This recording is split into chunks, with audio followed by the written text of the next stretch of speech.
بسم الله الرحمن الرحيم. النهارده هنكلمكم عن حاجه مهمه قوي، عن مركبات طبيعيه ومواصفات طبيعيه بتظبط معاك الحمام وبتخلي لك الحمام 100 100. يعني ان شاء الله لا هتلاقي انقطاع بيض ولا هتلاقي مشاكل من مشاكل الخصوبه، وهتلاقي كمان بتنفع معاك في الشتاء لو الحمام معاك في مكان ساقع او مكان مسقع درجه الحراره عندك واطيه خالص. خد يا معلمي، ده عسل نحل وده ليمون. معاك عسل نحل ومعاك ليمون. الموضوع ده بتعمله في الحمام لما يبقى درجة الحرارة واطية معاك خالص، درجة الحرارة في الشتاء والجو ساقع تلج وانت عايز تدفي الحمام. تاني حاجة لو عندك مشاكل في الحمام بالنسبة لانقطاع البيض او الخصوبة، ضعف الخصوبة في الذكورة. انت هتقول لي هوكل الحمام عسل ابيض، ده انا مش عارف اكل انا عسل ابيض. بص يا معلمي، الحمام لما بيكسب معاك وتجيب لك فلوس هتجيب له كل حاجه. يعني الحمام لما ربنا بيكرمك منه وربنا برضيك منه بتضطر ربنا يكرمك وبتصرف عليه.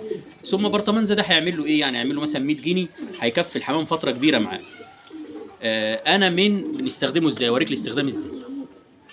بس الاول هنتكلم عن العسل. العسل محفز جامد للخصوبه، وزي ما قلت لكم وبيعمل على زيادة البيض، وبيعمل على زيادة الهضم، وبيعمل على رفع مناعة خالص، رفع مناعة للحمام، وبخلي الحمام معاك يستحمل الأمراض. عندك برضو الليمون فيه فيتامين سي. فيتامين سي يعني مضاد للأكسدة وبيعالج البرد للحمام وبيظبط معاك الدنيا خالص. يعني المركبين دول لما بتحطهم على بعض بيظبط الحمام معاك، وخصوصا في فصل الشتاء. طيب هنستخدمهم ازاي؟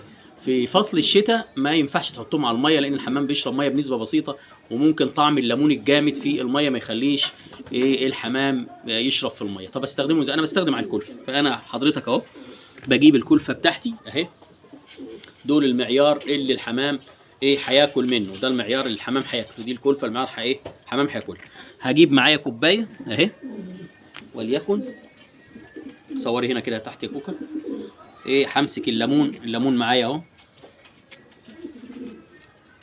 همسك اعصر الليمون بتاعي في الكوبايه عادي خالص اهو، عادي لو اتحط ببذره، عادي اتحط باي حاجه ما يهمكش حاجه. البذر برضو كويس للحمام. همسك برضو الليمونه التانية. الليمون كويس خالص في البرد، حتى للبني ادمين بيقول لك لما يبقى واحد عنده برد ولا حاجه يقول له اشرب ليمون. فالليمون برضو محفز للجهاز التنفسي، بيخلي لك الحمام لا قدر الله لو في مشكله في الجهاز التنفسي. همسك العسل اهو، عسل ابيض. في ناس بتستخدم عسل اسود عادي يا جماعه، العسل الاسود كويس برضو، او الناس اللي بتسميه دبس القصب. جماعه اخواتنا اللي في الخليج والدول العربيه بيسموه دبس القصب، برضو كويس خالص. والعسل الاسود كويس، بس انا عندي بفضل بستخدم العسل الابيض. لما ادوقه كده تصدق طعمه مسكر، زي الجماعه الفود بلوجر كده يدوق لك المخلل يشوفه مملح ولا لا. فاحنا برضو بندوق العسل نشوفه مسكر ولا لا. يبقى ادي معلقه عسل اهي، ماشي، مش هكتر يا جماعه، معلقتين عسل كفايه قوي اهو. يبقى انا حطيت معلقتين عسل على الليمونتين. فين الميه؟ الميه كانت معايا هنا. يبقى انا حضراتكم حذرت الليمون وحطيت معلقتين العسل في الكوبايه، ازودهم بس سنه ميه، حاجه بسيطه يعني نسبه ميه بسيطه خالص، وابدا اقلب اهي. عشان العسل يا جماعه يفك معايا لازم احط شويه الميه، حوالي 5 سم ميه، عشان يفك معايا العسل ويختلط بالميه ويختلط بالليمون. يبقى انا كده دوبته تدويبه كويسه وداب معايا اهو. هضطر ادي شويه معيار الكلفه اللي انا هحطه، دي الكلفه بتاعتي اللي انا هحطها دلوقتي للحمام بتاعي، وادي انا حطيت عليها وابدا اقلب.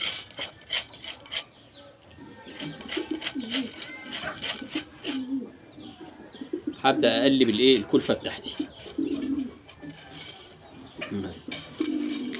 الكلفه بتاعتي اتقلبت كويس في الماء العسل والليمون اللي انا حطيتهم بالظبط اهو كده يا معلمي. انت تتاكد ان كل حبايه من حبايه الكلفه وقع عليها اتحط عليها العسل واتحط عليها الليمون. طيب انا هوريكم عملي دلوقتي عشان ما حدش يقول لك ايه ده الحمام هيقرف ياكلهم، الحمام مش هيرضى ياكل. او خليك معايا عملي كده، تعالي معايا يا كوكا. نفتحه على الحمام. بسم الله، بسم الله الرحمن الرحيم.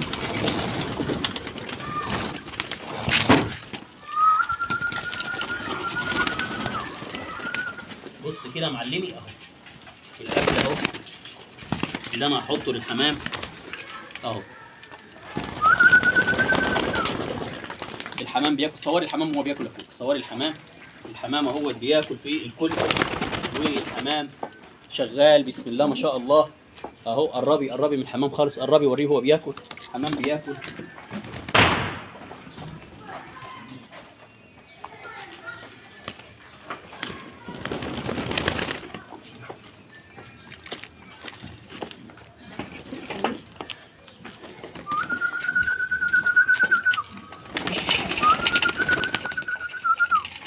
الحمام اهو مقبل على الاكل بسم الله ما شاء الله اهو.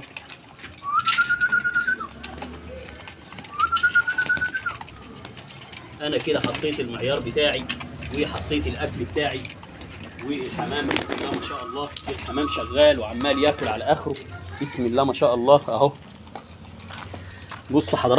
بص حضراتكم الحمام بياكل اهو. ده الاكل اللي انا حطيت عليه العسل وحطيت عليه الليمون بسم الله ما شاء الله اهو. الحمام معاكم اهو. ليه بقى؟ عسل النحل بسم الله ما شاء الله فيه فوائد كتيره خالص. زي ما قلنا لحضراتكم بيرفع جهاز المناعه وفاتح للشهيه ومضاد للاكسده وبيشيل الانتفاخات وبيزود الخصوبه عند الذكر وبيزود نسبه التبويض عند النتايه، يعني ليه فوائد كتير. وبالنسبه لليمون بيعمل على حمايه الجهاز التنفسي من الميكروبات ونزلات البرد. فانت لو الجو عندك ساقع او الجو عندك درجه الرطوبه عاليه شغل المركب ده ان شاء الله باذن واحد احد ربنا هيكرمك وهتلاقي الحمام بقى 100 100 معاك. طيب الحكايه دي احنا بنستخدموها قد ايه؟ الموضوع ده انا بستخدمه لو عملته 3 ايام مره واحده في الشهر، يعني 3 ايام كل شهر، 3 ايام متتاليه كل شهر. ده هيعزز لك مناعه الحمام وهيخلي لك الحمام كويس، وان شاء الله ربنا يبارك فيه ويبقى كويس. ده كان فيديو النهارده عن العسل والليمون. لو عجبكم الفيديو ادعوا لنا دعوه كويسه.